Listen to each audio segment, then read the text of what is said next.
అలాగనే short message Chandranna గారికి సమయం నాకు చెప్తున్నా.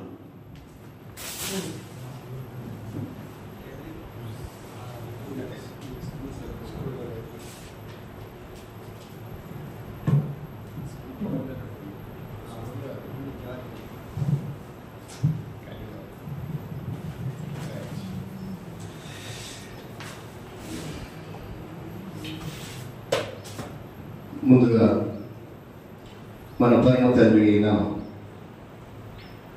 దేవాది దేవునికి నా యొక్క స్తుతులు స్తోత్రములు చెల్లిస్తూ ఉన్నాను.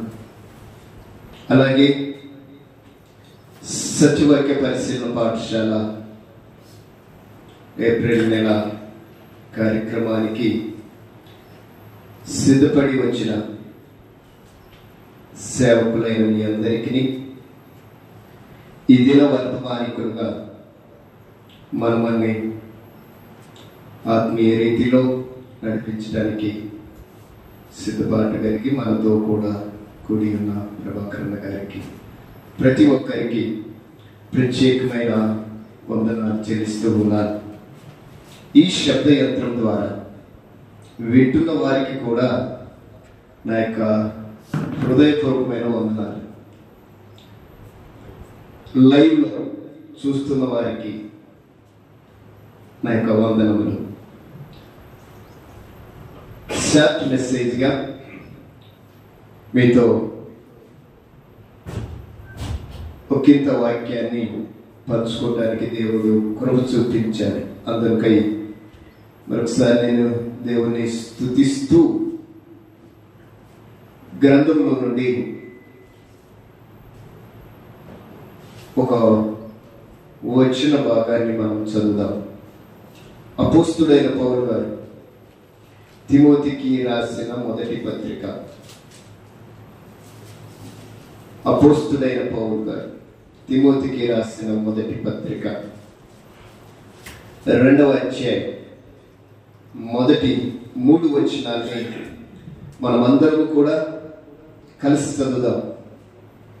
తిమోతికి రాసిన మొదటి పత్రిక 2వ అధ్యాయం 3 వచనాల్ని మనమందరము కలిసి చదువుదాం. మనము సంపూర్ణ భక్తియు మాన్యతయు కలిగి నెమ్మదిగాను సుఖముగాను బ్రతుకు నిమిత్తము అన్నిటికంటే ముఖ్యముగా మనుషులందరి కొరకును రాజుల కొరకును అధికారులందరి కొరకును విజ్ఞాపనములను ప్రార్థనలను యాచనలను కృతజ్ఞతాస్తుతులను చేయవలెనని హెచ్చరించుచున్నాను. ఇది మంచిదియు మన రక్షకుడు దేవుని దృష్టికి అనుకూలమునై ఉన్నది. మనము చాలాసార్లు ఈ వాక్యాన్ని చదువుతూ ఉంటాం. పౌలు గారు తిమోతితో నా కుమారుడు అయిన తిమోతి అని సంబోధిస్తూ 5వ వచనంలో తిమోతితో మాట్లాడుతూ ఈరోజు మనతో దేవుని వాక్యం చెబుతున్న మాట ఏంటంటే, దేవుని దృష్టికి మంచిది అనుకూలమైనది మనం కలిగి ఉంటే మనము నెమ్మదిగాను సుఖముగాను బ్రతుకుతాం. ఎవరి గురించి చెప్తున్నాడు? ఎవరి గురించి అంటున్నాడు? ఎవరి గురించి? మనము అన్నాడు అక్కడ. మనము దేవుని దృష్టికి అనుకూలమైనది మంచిది చేయాలి అని చెప్తూ మధ్యలో ఏమన్నాడంటే, మీకు హెచ్చరిక చేస్తున్నాను అన్నాడు. అంటే మన డ్యూటీ ఏంటో, మన బాధ్యత ఏంటో, మనము కలిగి ఉండవలసిన ఆత్మీయ సామర్థ్యం ఏంటో పౌలు గారు మాట్లాడుతున్నారు.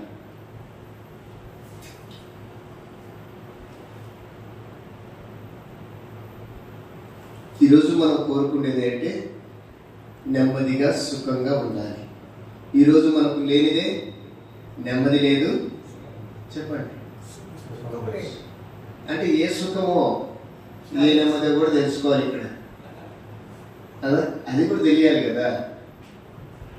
నెమ్మదిగా సుఖముగా బ్రతుకు నిమిత్తము అనే మాటని బట్టి మనం భౌతికంగా ఆలోచన చేయకపోవటమే మంచిది. భౌతికంగా ఎంత ఉన్నా నెమ్మది ఉండదు, ఎంత అనుభవించిన సుఖము దానికి ఏమైనా ఉందా? ఉంటుంది. కనుక భౌతికమైన విషయాల గురించి మనం ప్రస్తావించకపోవటమే మంచిది. ఎందుకంటే ఈ లేఖనాన్ని భౌతికంగా కూడా కలిపేసి మనల్ని మరొక దారికి కూడా పట్టించే అవకాశం లేకపోతే వాడు అంత బలంగా పనిచేస్తాడు. ఎక్స్పెషలీ దేవుని సేవకులు మనం కదా. దేవుని సేవకులుగా మన యొక్క జీవన శైలి, మనము కలిగి ఉన్న ఆత్మీయ భారము లేక బాధ్యత, అది దేవునికి మహిమకరంగా ఎప్పుడైతే ఉంటుందో అప్పుడు మనం సుఖంగా ఉంటాం, నెమ్మదిగా ఉంటాం. మనం చేసే పని మనకు సంతృప్తిని ఇవ్వకపోతే సుఖం ఉంటుందా? మీకు ఒక విషయాన్ని నేను చెప్తాను. చాలాసార్లు మనము ప్రసంగాలు సిద్ధపడతాం. ఒక్కోసారి మనమే అనుకుంటాం ఈరోజు నేను బాగా చెప్పాను, మరి ఒకరోజు ఎలా ఉంటుందిగా చెప్పినట్టు అనిపిస్తుంది. సెల్ఫ్ సాటిస్ఫాక్షన్ ఉండదు మనకి. ఎందుకంటారు అట్లా? మీకు విషయాలు తెలుసో తెలియదో, నాకు తెలిసినప్పటి నుండి, అంటే నేను చెప్పేది మరలా నేనే వినాలి అనే ఒక ఉద్దేశంతో ఈ లైవ్ కార్యక్రమాలు తీస్తూ ఉంటాను. ఖచ్చితంగా నేనేం చెప్తున్నానో, అది ఎలాగ చెప్తున్నానో నేను చూడాలి ముందు. ఇక్కడ చెప్పిపోయి నేను చెప్పాను అనుకుంటే నాకు అది సాటిస్ఫాక్షన్గా నన్ను నేను పరిశీలన చేసుకోవడానికే ఇలాగ లైవ్ చూసుకొని మళ్ళా దాన్ని నేను రివ్యూ చేస్తాను. ఎక్కడన్నా ఏమైనా తప్పిపోయానా, ఒకవేళ తప్పిపోతే దేవుని దగ్గర క్షమాపణ కోరుతాను, లేక ఇంకేమైనా యాడ్ చేయాలంటే మరొక సమయంలో దాన్ని కొంత పెంచడానికి ప్రయత్నం చేసే ఒక ఉన్నతమైన పని మాత్రమే కానీ మరొకటి కాదు. ఎందుకు ఈ విషయాన్ని చెప్పాలి అనుకున్నారంటే, ఈ మధ్య మనలో కొంతమంది లేనిపోని అపోహాలు పడుతున్నారు. మీరు అనుకున్నంత అపోహాలు కానీ మీరు అనుకున్నంత స్థాయిలో సత్యవాక్య పరిశీలన పాఠశాల జరిగించబట్టంలా కేవలము స్థానిక సంఘ బాధ్యత భారము కలిగి ఒక యాగముగా చేయుచున్న పనే కానీ స్వలాభాపేక్ష కోసమైతే మాత్రము కాదు, వేరొక చోటు నుంచి ధనాన్ని సంపాదించుకోవటానికి అయితే మాత్రము కాదు. ఈ విషయం గుర్తుపెట్టుకోండి. ఈ కార్యక్రమానికి అయ్యే ప్రతి ఖర్చు, అది ధనమే కానీ మరి ఏదైనా కానీ, స్థానిక సంఘ పిల్లల నుండి ప్రత్యేకంగా మన సహోదరులు పెద్దలు ప్రభాకర్ గారి ద్వారా ఈ కార్యక్రమం జరుగుతుంది కానీ మరొక విధంగా అయితే మాత్రము కాదు అనే విషయాన్ని మీరు గమనించాలి. ఒక ఆయన అన్నాడు, ఏమి రాకుండానే ఇది జరిగిస్తున్నారా అని.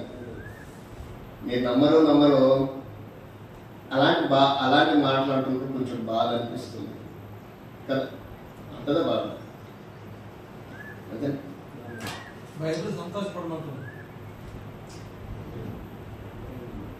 నా నిమిత్తము జనులు మిమ్మల్ని నిందించి హింసించి మీ మీద చెడ్డ మాటలు ఎలా పలికినప్పుడు మీరు ధన్యులు, సంతోషించి ఆనందించు.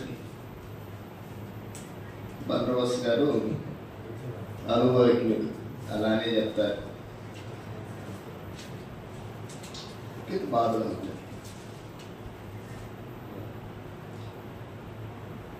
నీకు తెలుసో తెలియదు, మనందరికి తెలిసిందే. నూర్చెడి ఎదికి అంటే అర్థం ఏంటి? మనం ఎప్పుడు భౌతికంగా ఆలోచన చేయబడుతున్నాయి. బాగా పని చేస్తున్నోని మనం ఏదైనా అర్థం చేసామనుకోండి, ఏమైపోతుంది? అక్కడ పని ఆగిపోతుంది. మనం ఇంకొక వ్యవసాయంలోకి వెళ్దాం. ఎద్దు బాగా దున్నుతుంది కదా. అది చేయకూడదు చెప్తే ఏం చేస్తుంది? అంకేస్తుంది, వ్యవసాయము ఆగి. కనుక ఇలాంటి విషయాన్ని కొంచెం ఆలోచన చేయండి. ఈ విషయం చెప్పడానికి గల కారణము మీ అందరికీ తెలిసే ఉంటుంది అనుకుంటా. అదే ముందుగా నేను చెప్పాను. దీని వలన కూడా మనకు సుఖము నెమ్మది ఉంటుందా?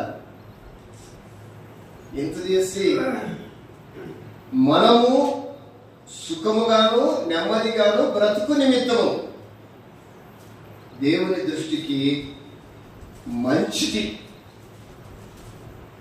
అనుకూలమైనది మనము కలిగి ఉండాలి అనే విషయాన్ని మనం ఆలోచన చేసుకుంటున్నాం.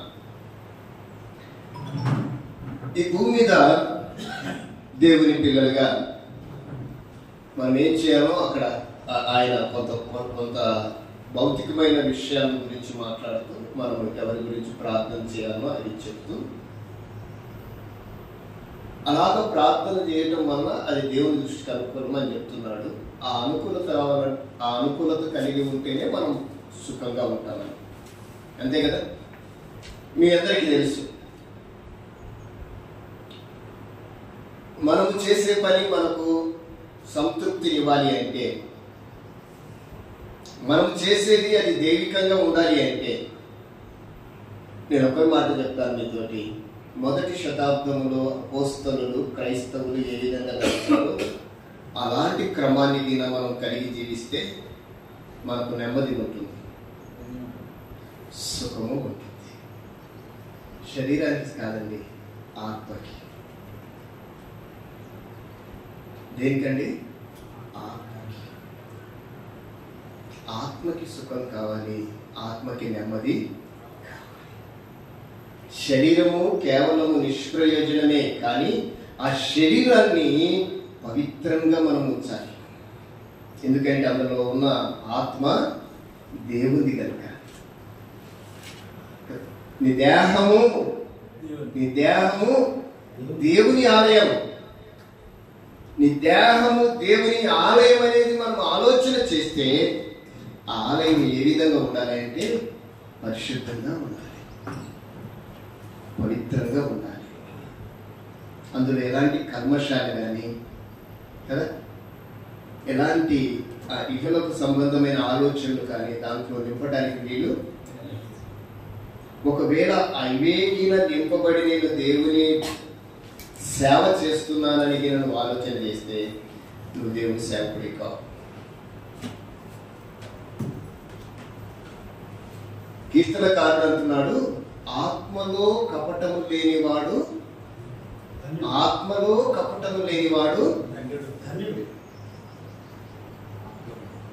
బాగా వినాలి. మన శరీరం అంతా కపటమే, ఆత్మ కూడా. కపటం అంటే ఏంటి అసలు చెప్పండి? కపటం అంటే ఏంటండి?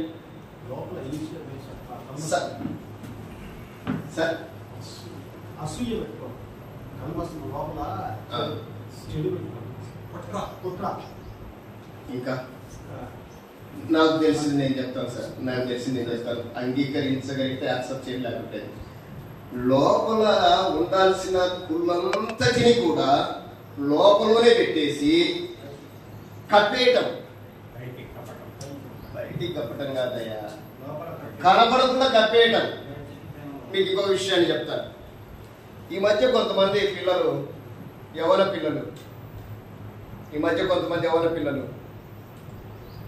తమలను తాము గుర్తుపట్టుకోకుండా ఏం చేస్తున్నారు? ఏం చేస్తారు? ఇలా కట్టేసి ఈ తల మొత్తం చుట్టేస్తే నేనెవరో తెలుస్తుందా? తెలుస్తుందా? దీన్నే ఏమంటారంటే కప్పటం. దేహాన్ని కప్పేస్తున్నాం, ఆత్మీయతను కూడా కప్పేస్తున్నాం. అంటే ఏంటో తెలిసిన లోపలేదో ఉండి ఉంటుంది. లోపల ఏందో దాచిపెట్టుంటాం దాన్ని. అసలు యథార్థంగా మనము దేవునికి కనపరుచుకోవలసిన స్థితి, దేవుని వాక్యము మన ముందు ఉండి ఏం మాట్లాడాలో ఏం మాట్లాడకూడదో తెలియజేసిన పరిస్థితిని దేవుడు మన ముందు ఉంచితే మనం ఇంకా కూడా ఏం చేస్తున్నాం? కప్పేస్తున్నాం. మనం కప్పటమే కాదు, మనం కలిగి ఉన్న ఆత్మీయతను కూడా కప్పేస్తున్నాం. ఏ బోధ చేయాలో, ఏ సహవాసం చేయాలో, ఏ క్రమాన్ని మనం కలిగి ఉండాలో ఆ క్రమాన్ని కూడా ఈరోజు ఏం చేసామంటే ఏం చేశాం? చూడండి, ఇది బైబిలే కదా, ఇది కప్పేస్తే ఇప్పుడు ఏం కనపడుతుంది చెప్పండి? ఆ కప్పిన దాని మీద ఏముంటుంది అదే కనపడుతుంది, కానీ లోపలిది. ఈరోజు దేవుడిని సేవకులుగా మనం కూడా దేవుని వాక్యాన్ని కప్పేసాం. దేవుని వాక్యాన్ని కప్పేసి నా ముందు ఏముందో అది నేను చెప్పడానికి ప్రయత్నం చేస్తున్నాను, నేనేం చేయాలో అది చేయడానికి ప్రయత్నం చేస్తున్నానే కానీ దేవుని వాక్యాన్ని నేను చెయ్యాలి, అది దేవుని దృష్టికి మంచిది అనుకూలమైంది అని తెలిసినప్పటికీ కూడా నేను దాన్ని ఏం చేశానంటే ఇప్పుడు ఈ అధ్యాయాన్ని నేనేం చేశాను చెప్పండి? కప్పేశాను. అపోస్తుల కార్యగ్రంథము 2వ అధ్యాయం 42వ వచనం మనకు సుపరిచితం. నిద్రపోతున్నా కలలోనైనా ఆ వాక్యం మనకు సుపరిచితం. ఈరోజు ఆ వాక్య పరిస్థితులను ఎందుకు వదిలేస్తున్నాం మనం? ఎందుకు అంటే ఈరోజు ఇహలోక సంబంధమైన వాడు, యుగ సంబంధమైన దేవత మన కళ్ళకి ఏం చేశాడంటే, మన కళ్ళని ఏం చేసేసాడు? కప్పేశాడు. గుడ్డితనం ఎందుకు? మన కళ్ళు కనపడుతున్నాయి కదా, ఏదైతే చూడాలో అది చూడకుండా మన కళ్ళను కప్పేశాడు. అందుకే ఈరోజు అపోస్తలుల బోధ లేదు, అపోస్తలుల సహవాసం లేదు, అపోస్తలుల ప్రార్థన లేదు, అపోస్తలుల విరుచుట లేదు, అపోస్తలుల ఆరాధనే లేదు. ఈరోజు ఎవరి మీద సాతాను కప్పేశాడు? ఎవరి మీద కప్పాడు? విశ్వాసుల మీదనా? సేవకుల మీద కప్పేశాడు. మనమేమనుకుంటున్నామంటే ఆ కప్పేయబడింది అలంకారం అని మురిసిపోతున్నాం. ఆ కప్పేసింది ఆ రంగని మనం మురిసిపోతున్నాం. ఒకసారి ఆలోచన చేయండి, నీ యొక్క స్థితిని ఒకవేళ వాడు కప్పేస్తే ఒకరోజు ప్రభు ముందు నేను నిలబడి వస్తే నీ కప్పు మొత్తము ఊడిపోక తప్పదు. ప్రభు నువ్వు యథార్థంగా చూస్తే తట్టుకోలేము మనం. కప్పబడిన వారిగా, దాచబడిన వారిగా, ఏమైతే ఆయన చెప్పాడో చేయకుండా ఆయన ముందు మనం నిలబడటానికి మనం ధైర్యం ఉందంటారా? ఆయన చెప్పినట్టు చేయకుండా ఆయన ముందు నేను నిలబడతాను అని మనం ప్రగల్భాలు పలుకుతూ సంఘాలు నడిపిస్తున్నామే. ఒకరోజు ఆయన ముందు నిలబడితే నీ రంగు మారదా? ఊడదా? నువ్వు కప్పుకున్న కప్పు తెగిపోదా? ఒకసారి ఆలోచన చేయండి. దేవుని వాక్యమేమో ఏది చెప్తుంది, మనకేమో దేవుని దృష్టికి ఏది అనుకూలమో, ఏది మంచిదో అది చెయ్యాలి, కానీ మనం అది కాకపోతే కప్పుకొని నేను చేస్తున్నాను అనుకుంటున్నాను. కపటము అంటే ఏంటంటే కనిపించవలసిన దాన్ని, చూపించవలసిన దాన్ని, తెలియజేయవలసిన దాన్ని తెలియజేయకుండా కప్పేయడం. అర్థమవుతుందండి? ఈరోజు అలాంటి సేవకులుగా మనం ఉండటానికి వీల్లేదు. దేవుని వాక్యం మనతో చెప్తుంది ఏమని అంటే మనం సుఖంగా ఉండాలి, నెమ్మదిగా బ్రతకాలి. మన బ్రతుకులు సుఖముగా నెమ్మదిగా బ్రతికితే ఆ బ్రతుకులో నుండి ఆయన కోరుకున్నట్లుగా మనం చేస్తే అది దేవుని దృష్టికి మంచిది. అర్థమవుతుందా? అలాగ మనం ఉంటే మన జీవితాలు ధన్యమవుతాయండి. ఏదో నాలుగు మాటలు ఏదో అలవాటు ప్రకారం ఏదేదో చేస్తూ మనం కలిగి ఉన్న పరిస్థితులను తారుమారు చేసుకుంటూ చేయకూడని వాటి మీద మన యొక్క ఏకాగ్రతను నింపుతూ దేవుని వాక్యాన్ని పూర్తిగా మనం ఏం చేస్తున్నామంటే కప్పేస్తున్నాము. దేవుని దృష్టికి అనుకూలమైంది చేయకుండా మనం ఏమవుతున్నామంటే మనకు మనమే కొరుక్కుని బలపరుచుకుంటున్నాం దేవుని యొక్క ఉగ్రతని. మనకు చాలాసార్లు చెప్తున్న మాటే, యాకోబు పత్రికలో మనం చెప్పుకుంటున్న మాటే. ఎందుకని ఏమంటది? ఏ మాట? 3వ అధ్యాయంలో, యాకోబు పత్రిక 3వ అధ్యాయంలో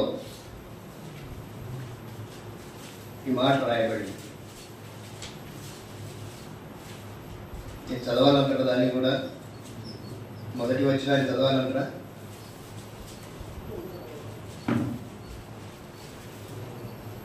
మనం చదవాలంటారా ఆ వచనాన్ని? చదువుదాం. అయితే చదువుదాం.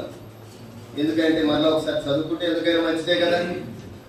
నా సహోదరులారా, ఇక్కడ చెప్పండి, తిమోతితో పౌలు గారు ఏమన్నారు? మనము అన్నారు. ఇక్కడ యాకోబు గారు మాట్లాడుతూ నా సహోదరులారా, బోధకులమైన మనము కఠినమైన తీర్పు పొందుదామని. ఏం పొందుతాం? మరి కఠినమైన తీర్పు పొందుదామని తెలుసుకొని ఏం చేద్దాం చెప్పండి?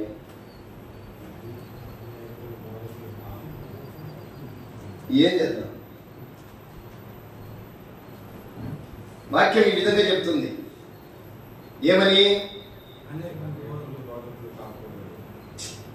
కఠినమైన తీర్పట. ఇది గుర్తుపెట్టుకోండి. ఆజ్ఞని శిక్ష కాదు. అంటే ఏదో మనోడులే పోనీలే అనేంత విసులుబాటు లేదు. తీర్పు విషయంలో, దేవుని విషయంలో, దేవుని యొక్క నామానికి మహిమ తెచ్చే విషయంలో దేవుడు ఎప్పటికీ కూడా రాజీ పడడు. అది నువ్వు ఎవరైనా సరే. తనకు రావలసిన స్తోత్రాన్ని మరొకరికి చందనీయుడు. తన నామాన్ని బట్టి కాకుండా మరొకటి నువ్వు చేస్తే ఆయన ఒప్పుకోవటానికి నిన్ను సమర్థించేవాడైతే. అందుకని అంటున్నాడు, బోధకులకు అయిన మనకి కఠినమైన తీర్పు ఉందట. అంటే బోధకుడు కాగకండే కాదు, బోధకుడివే నువ్వైతే మనం ఎలా ఉండాలి అంటే సుఖముగాను నెమ్మదిగాను బ్రతకటానికి కావలసిన దేవుని యొక్క అనుకూలతను తెలుసుకొని నడవాలి. వాక్య క్రమమేంటో మనం తెలుసుకోవాలి. వాక్య క్రమానికి సంబంధించిన విధి విధానాల్ని మనం ఆలోచన చేయాలి. ఒకవేళ చేయలేదనుకోండి, దానికి తగిన ప్రతిఫలం అయితే ఉంటుంది. నువ్వు బోధకుడివే కావాలి, మంచి స్పీకర్ కావాలి, చక్కగా సంఘాన్ని దైవికమైన విధానాల్లో ఒక ఉద్దేశంతో యేసు క్రీస్తుని ఎదుర్కొనే ఒక ఉన్నతమైన కుటుంబంగా నువ్వు సిద్ధపరచాలి. మంచి ఎక్స్పీరియన్స్ నువ్వు సంఘానికి ఇవ్వాలి. నువ్వు సంఘానికి ఎక్స్పీరియన్స్ ఇవ్వాలి అంటే ఆ ఎక్స్పీరియన్స్ చేయగలిగిన స్ట్రాటజీ, కెపాసిటీ మనకు కావాలా లేదా? అందుకే మంచి అనుభవ జ్ఞానం మనకు కావాలి. కింది వచనంలో అంటాడు, మనమందరము కూడా సత్యాన్ని గురించిన అనుభవ జ్ఞానం కలిగి ఉండాలి. 4వ వచనంలో చెప్తాడు. ఈరోజు అట్లాంటి అనుభవం ఈరోజు మనం సంఘాల్లో నేర్పించగలరా? ఈరోజు సంఘాల్లో మనం ఏం నేర్పిస్తున్నామో ఒకసారి ఆలోచన చేయండి. అసలు మనమేం నేర్చుకున్నామో, మనమేం నేర్చుకుంటే అది నేర్పిస్తాం, అంతే కదా. మరి వాక్యం ఏం చెప్తుంది? అది చేస్తే బాగుండదు కదా. మనమేదో నేర్చుకొని అది సంఘం అంతటిని కూడా ఏం చేస్తున్నామంటే చేయమంటున్నాం. మీరు ఒక మాట నేను అడుగుతాను, మీరు ఎవ్వరు బాధపడగాకండి. నా మాటలు కొంచెము మనస్సు పెట్టి స్వీకరించడానికి సిద్ధపడండి. ఒక 5 నిమిషాల్లో నువ్వేమైతే నేర్చుకుంటావో అది సంఘానికి నేర్పుతావు. ఈరోజు సంఘానికి వెళ్ళి సంఘస్థుల దగ్గరికి మీరు వెళ్ళి, అమ్మా నీకేమో తెలుసు అని నువ్వు ఈయన సంఘస్థునికి అడిగితే ఏం చెప్తారు చెప్పండి?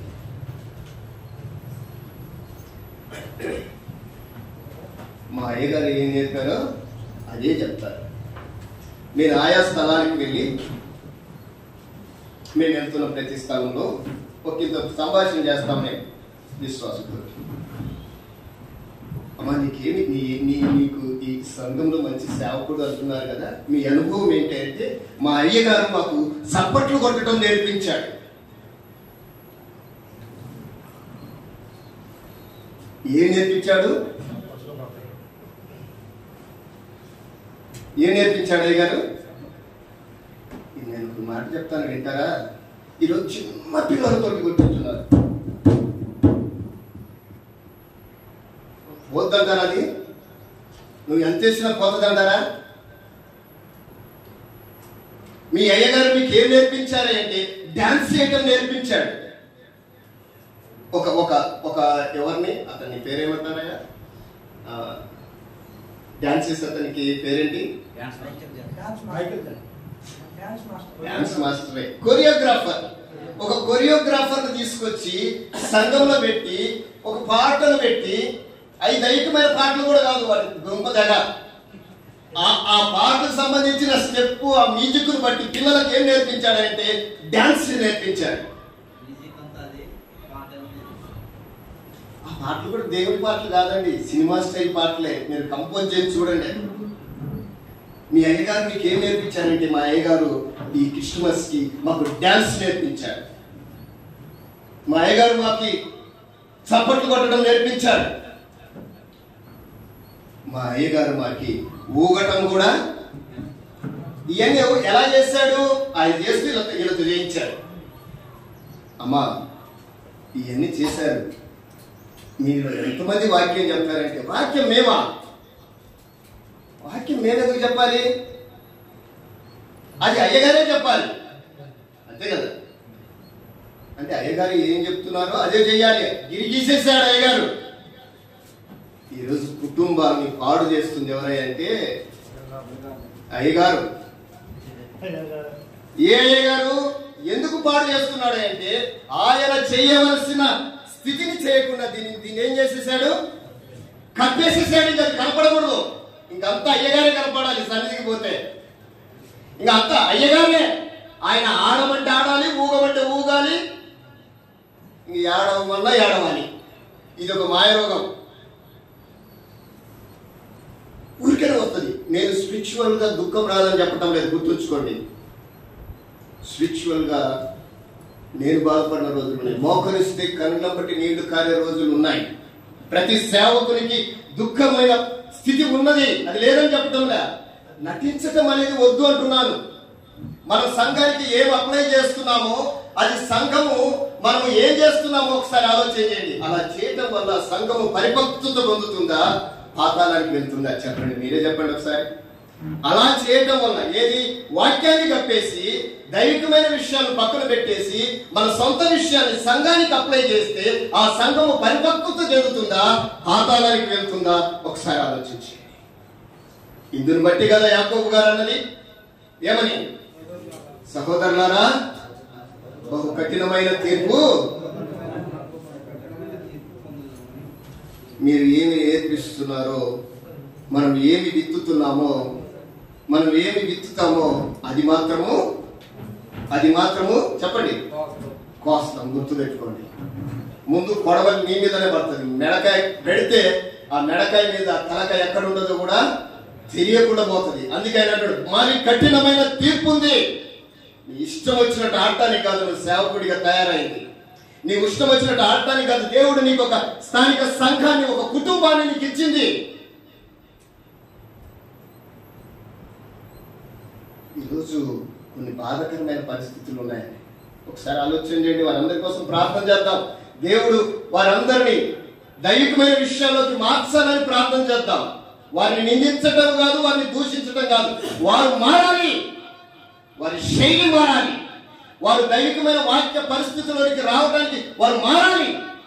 ఆ మార్పు మనమే తీసుకురావాలి. సేవకులుగా అది మన బాధ్యత. ఎందుకంటే మనందరం కూడా ఎలా ఉండాలి? సుఖముగాను నెమ్మదిగాను బ్రతకాలి. మనం ఉన్నందరూ అదే కోరుకోవాలి. ఒక గుటి పక్షులన్నీ ఒక చోటికే చేరాలి. మనందరం ఒక గుటి పక్షులని. ఏదైనా తప్పిపోతుంటే వారిని హెచ్చరించాలి. ఇక్కడ పౌలు గారు చెప్తున్నాడు, హెచ్చరించాలి. అవునా కాదా? బతిమాటం కాదు, హెచ్చరించాలి. యు ఆర్ రాంగ్ బ్రదర్, నువ్వు చేస్తుంది కరెక్ట్ కాదు, పద్ధతి మార్చుకో, దేవుడు దీవిస్తాడు అని చెప్పగలిగితే అది దేవునికి మహిమ, మనకు మనం కలిగి ఉన్న సంఘానికి ఆశీర్వాదం. అట్టి స్థితిలో మనము ముందుకు నడవాలని కోరుకుంటూ, ఏమన్నా మిమ్మల్ని నొప్పిస్తే దయతో క్షమించమని కూడా అడుగుతూ సమయాన్ని సహోదరులకు అప్పగిస్తున్నాను. Thank you sir, thank you all.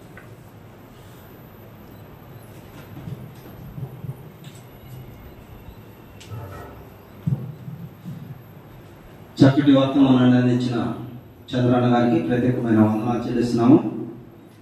అలాగనే నాకు పాపం విషయంలోనూ అన్న చెప్తుంటే చిన్న మనసులో తట్టింది. ఏమని? నీటికి సాదృశ్యము, చేపకు సాదృశ్యం ఏంటిది? నీరు. మనకు సాదృశ్యము పాపం. మనిషికి పాపం ఇక్కడైనా ఉంటుంది, ఇక్కడైనా ఉంటుంది. ఇక్కడ లేదనుకో ఖచ్చితంగా ఇక్కడ ఉంటుంది. ఓకే, అన్నగారికి వందనాలు. సమయాన్ని పెద్దలకు అప్పచెప్తున్నాను.